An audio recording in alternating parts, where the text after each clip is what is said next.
क्या इस संसार में कोई ऐसा मनुष्य है या कोई भी ऐसी एंटिटी है जो अपनी इच्छा अनुसार जन्म ले सकती है? क्योंकि ईश्वर तो नहीं ले सकता है। इच्छा अनुसार तो कोई ऐसी व्यवस्था नहीं है। नहीं ले सकता। नहीं। अब तो फिर जिसके अंदर ये बात आ रही है जन्म ले सकने की, वो तो पागल सिद्ध हुआ ना। अब मर्यादा के विपरीत देख रहा है तो वो अज्ञानी है। अब बात ये आती है कि एक व्यक्ति ऐसा है जो ये मानता है कि इस दुनिया में कोई है, ईश्वर जैसा कोई, जो अपनी इच्छा के अनुसार जन्म ले सकता है। ठीक है? दूसरा व्यक्ति ये है जो ये मानता है कि ईश्वर भी अपनी इच्छा अनुसार जन्म नहीं ले सकता। अब इन दोनों के मन में अपनी इच्छा के अनुसार जन्म लेने की बात आ रही है। ये व्यक्ति कह रहा है मेरे अंदर प्यास आ रही है और इसका इंतजाम भी है। ये व्यक्ति कह रहा है मेरे अंदर प्यास तो आ रही है मगर इसका इंतजाम नहीं है। तो ये अज्ञानी सिद्ध हुआ फिर। हाँ, अज्ञानता के कारण है। तो ये वाला आदमी जो स्वामी दयानंद सरस्वती जी हैं, जो ये कह रहे हैं कि ईश्वर अवतार नहीं ले सकता अपनी इच्छा अनुसार, तो ये अज्ञानी है। नहीं, इसको अज्ञानी नहीं कहेंगे। आप ही ने कहा ना। नहीं, मैं उसके अज्ञानी कह रहा हूं सर, जो ये इच्छा कर रहा है कि मैं अपनी इच्छा के अनुसार जन्म लूंगा।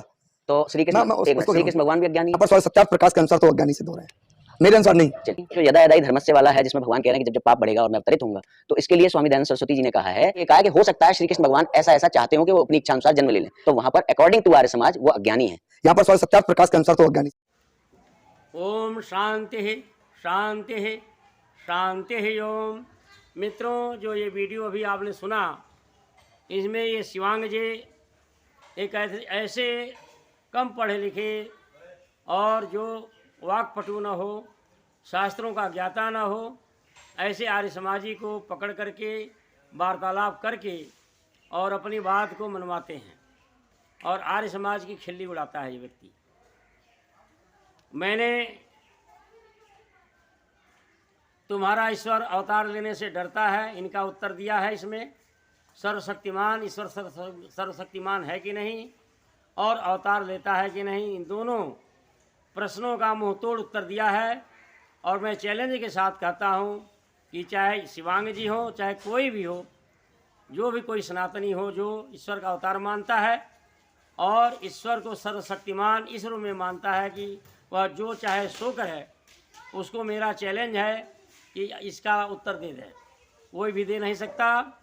इसीलिए इन्होंने क्या किया, अनाप शनाप लिख करके और ब्लॉक कर दिया। कहा कि मैं आपके फ़ोन को ब्लॉक करता हूं, क्योंकि इसको पता चल गया है कि मुंहतोड़ उत्तर दे रहा है, इसलिए अब मेरी बात को सुनता नहीं और फ़ोन करने पर उठाता नहीं है। मैं दावे के साथ, चैलेंज के साथ कहता हूं कि तुम्हारा ईश्वर अवतार लेने से डरता है, इसका उत्तर ये दे दें। इस 7 जन्म में कोई भी नहीं दे सकता। अब नया अगला वीडियो का जो है मैं समाधान करता हूं। इन्होंने बात उठाई है, यदा यदा ही धर्म से ग्लानिर्भवति भारत अभ्युत्थानम अधर्मस्य तदात्मानं सृजाम्यहम्। तो बहुत से लोग कहेंगे अधर्म से बोला है, लेकिन अभ्युत्थानम है, मौ जो है हलंत है, आधा मौ है उस, लेकिन यहाँ गीता में भी पूरा मौ दिया हुआ है, मौ में अ छुपा हुआ है और धर्मस्य है। तो इसका भी समाधान ही नहीं कर सकते। ऋषि दयानंद, महर्षि दयानंद सरस्वती ने इसका समाधान बताया था कि ये धर्मस्य है। लेकिन अगर देखा जाए, सच्चाई पदच्छेद किया जाए तो अधर्म से बनता है, लेकिन इसका उत्तर ये नहीं दे सकती। तदात्मानं सृजाम्यहम्, चाहे जैसा कुछ भी हो, धर्म की स्थापना के लिए और दुष्टों के नाश के लिए गीता में लिखा है कि मैं बार बार अपने को प्रकट करता हूँ। तो ये महर्षि दयानंद सरस्वती के जो वाक्य समाधान दिया है, महर्षि दयानंद सरस्वती इसका उत्तर देते हुए कहते हैं यह बात वेद विरुद्ध होने से प्रमाण नहीं है। अब बताओ, अब इसमें क्या रह जाता है? ऋषि दयानंद साफ मना करते हैं कि वेद विरुद्ध होने से प्रमाण नहीं है। और ऐसा हो सकता है कि श्री कृष्ण धर्मात्मा और धर्म की रक्षा करना चाहते थे कि मैं युग युग में जन्म लेके श्रेष्ठों की रक्षा और दुष्टों का नाश करूं, तो कुछ दोष नहीं है। यदि कृष्ण ने ऐसा कर दिया, महर्षि दयानंद सरस्वती कहते हैं कि यदि कृष्ण के अंदर ऐसा, भगवान कृष्ण के अंदर ऐसे भाव थे कि मैं युग युग में जन्म लेकर के संतों की धर्म की रक्षा करूंगा, दुष्टों का नाश करूंगा, तब तो कोई दोष नहीं। ऐसा बहुत से लोगों के भाव होते हैं, केवल भाव होते हैं, लेकिन यह परमात्मा के अधीन है कि उनका किस प्रकार का कैसा जन्म होगा, उनके कर्म के अधीन है। महर्षि दयानंद ऐसा ये नहीं स्वीकार करते कि भगवान कृष्ण बार बार जन्म लेते हैं और दुष्टों का नाश करते। ये नहीं कह रहे हैं, कि यह कह रहे हैं कि कृष्ण के अगर ऐसे भाव हैं तब कोई दोष नहीं, क्योंकि हर व्यक्ति महात्मा गांधी के बारे में आता है कि उन्होंने कहा कि हे परमात्मा, यदि मुझे मोक्ष मिल जाए तो अच्छा है, यदि मोक्ष नहीं मिलता है, मनुष्य का जन्म पाता हूँ तो मैं हरिजन के घर जन्म लूँ ताकि मैं उनकी बार बार सेवा कर सकूँ। ये तो बहुत से लोग ऐसा भाव रखते हैं। और राम प्रसाद बिस्मिल फांसी के एक दिन पहले यज्ञ कर रहे थे। लोगों ने पूछा, अरे कल तेरी फांसी है और तू यज्ञ कर रहा, प्रार्थना कर रहा है? उन्होंने कहा कि हम पुनर्जन्म को मानते हैं, मैं फिर जन्म लेकर के जो है भारत की सेवा करूंगा। राम प्रसाद बिस्मिल में भी ने ऐसा कहा था, लेकिन क्या उनके कहने से, राम प्रसाद बिस्मिल के कहने से क्या ऐसा हुआ होगा? हम नहीं कह सकते। तो महर्ष ये सज्जनों के भाव ऐसे होते हैं, बहुत सभी देशभक्तों के भाव होते हैं। भगत सिंह के भी भाव ये थे कि मैं दोबारा जन्म लेकर के फिर मैं भारत की सेवा करूं। जो भी पुनर्जन्म को मानता है उसके भाव यही होते हैं, लेकिन यह ईश्वर के अधीन है। यदि किसी के भाव ऐसे हैं तो कोई बुराई नहीं है, महर्षि दयानंद ऐसा कह रहे हैं। लेकिन ये जो है गोल मोल बातें करके महर्षि दयानंद सरस्वती के ऊपर ये आक्षेप लगा रहा है, पाखंडी। तो मेरे मित्रों, किसी भी शास्त्र में ईश्वर अवतार लेता है तो 5000 साल बाद क्यों लेता है? महाभारत काल में बलराम भी कहा जाता है ईश्वर के अवतार थे और कृष्ण भी ईश्वर के अवतार थे। और राम के समय में परशुराम को भी भगवान का अवतार मानते हैं कोई, और लक्ष्मण को शेषनाग का अवतार मानते हैं, और राम को विष्णु का अवतार मानते हैं। तो ये 5000 साल हो गए, इतनी घटनाएं घटी तो ईश्वर अवतार लेता तो अब क्यों नहीं लेता? जरा इसका उत्तर दो ना। जो तुम उलझुल बातें करते हो, यह कह रहा है कि ईश्वर, आर्य समाज का ईश्वर बाधित है, सच्चा गुरु वो हो सकता है। तुम सच्चे गुरु कब से ठहर गए? और अभी ये वीडियो आया कि इंदिरा गांधी को देखो अपने कृत्य पर, कुकृत्य पर ये प्रसन्न हो रहे हैं कि पूरे मंदिर में इंदिरा गांधी को का प्रवेश नहीं होने दिया गया था। इसको प्रसन्नता, इस पर वजह प्रसन्नता व्यक्त कर रहे हैं। और कितने दुख की बात है, इंदिरा गांधी जी को उस समय राम जन्मभूमि के न्यास के जो अध्यक्ष थे अवैधनाथ, मैंने भी अखबार में पढ़ा था, जब इंदिरा गांधी पूरी मंदिर में जाना चाहे थी तो उनको जाने नहीं, प्रवेश नहीं दिया गया था। फिर यह गोरखनाथ मठ के जो इस समय आदित्यनाथ जो उत्तर प्रदेश के मुख्यमंत्री हैं, जिसके अध्यक्ष हैं, मठ के मठाधीश हैं, इन्हीं के गुरु अवैधनाथ थे। उन्होंने जोरदार खंडन किया था कि ऐसे पंडा पुजारियों के कारण ही देश गुलाम हुआ, बर्बाद हुआ।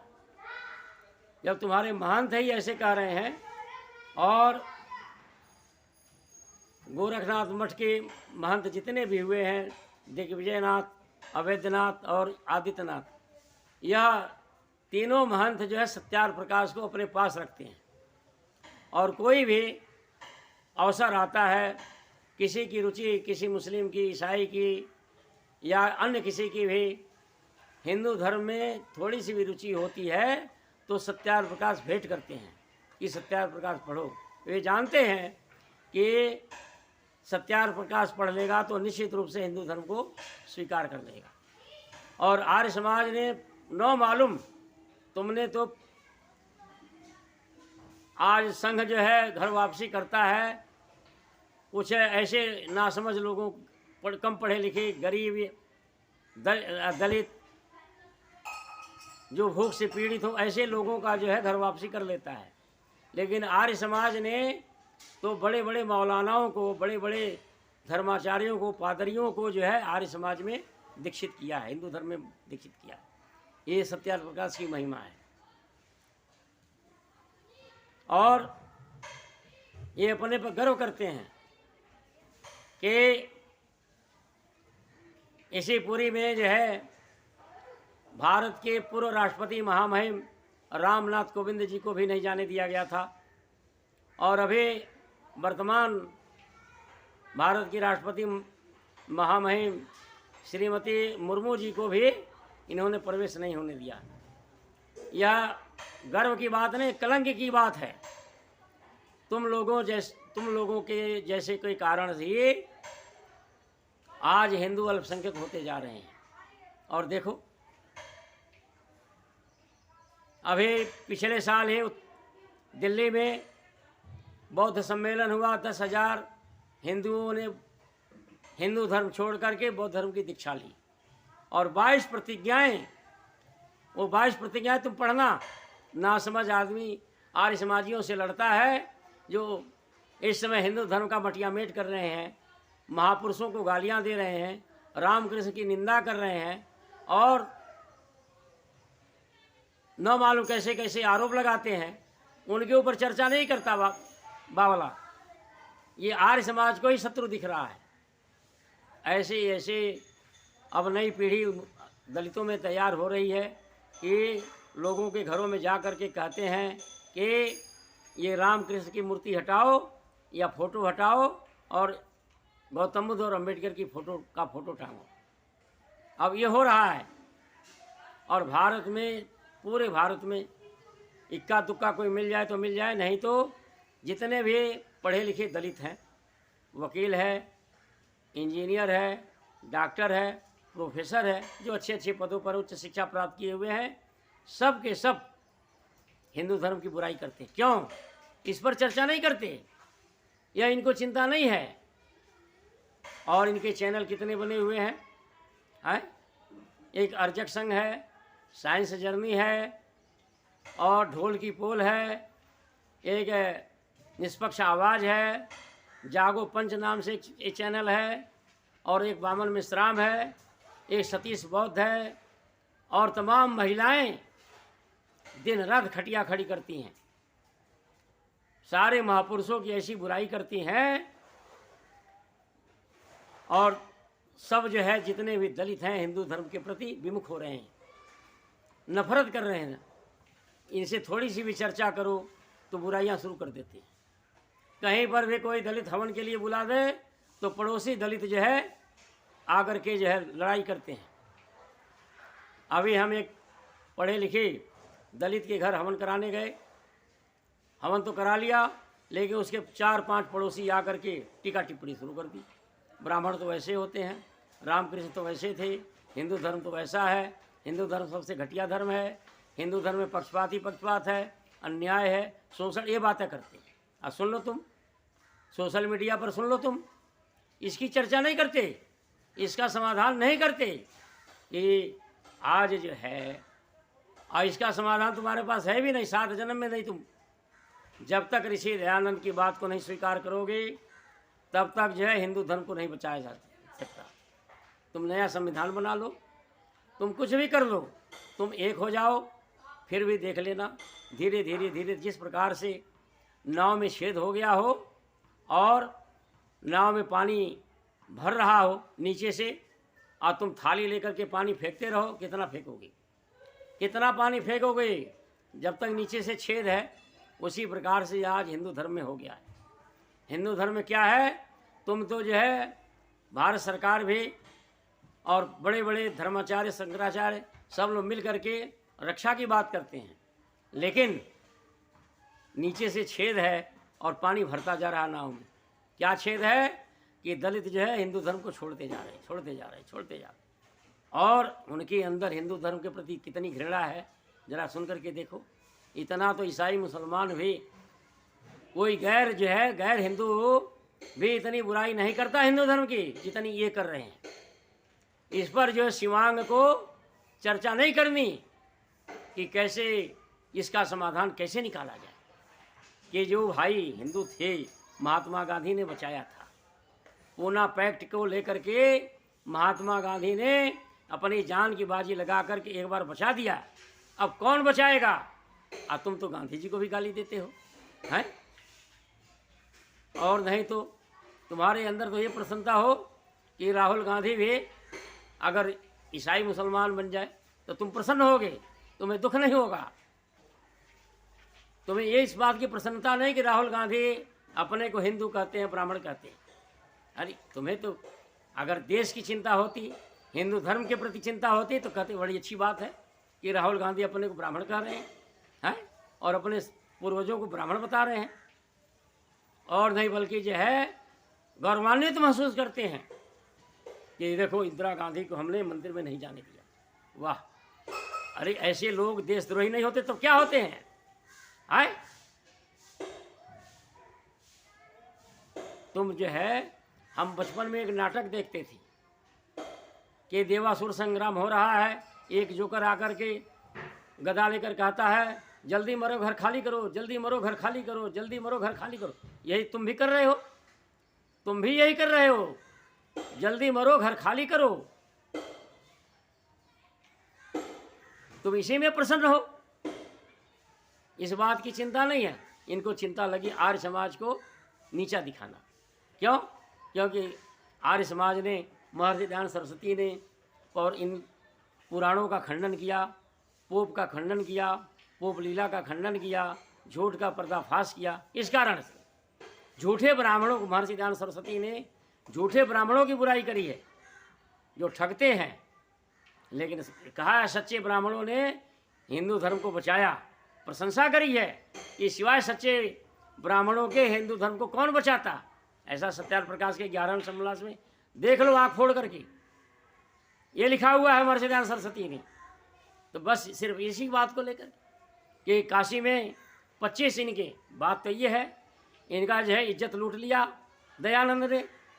25 पंडित एक तरफ, दयानंद एक तरफ, और 25 को पराजित कर दिया। अरे तुम खुद पराजित होने गए थे, तुम 25 क्यों गए एक साथ? एक एक करके जाते, तुम्हारी इज्जत नहीं लूटती। तुम तो जो है एक शेर के सामने, हिमालय के सामने जो है 25 गए। तुम हिमालय मान रहे थे तभी तो 25 गए थे। आए अगर ये मानते कि बराबरी का कुश्ती तो है, बराबरी की होती है, 50 किलो के साथ 50 किलो वाला लड़ता है, 80 किलो वाले के साथ 80 किलो वाला लड़ता है। तुम तो जो है 1000 किलो के साथ 1000 किलो बनकर के 25 मिलकर के 1000 किलो बने और फिर जाकर के दयानंद से लड़े थे, फिर भी हार गए। चारों खाने चित्त हो गए। इसीलिए तुम जो है दयानंद से चिढ़ते हो, आर्य समाज से चिढ़ते हो।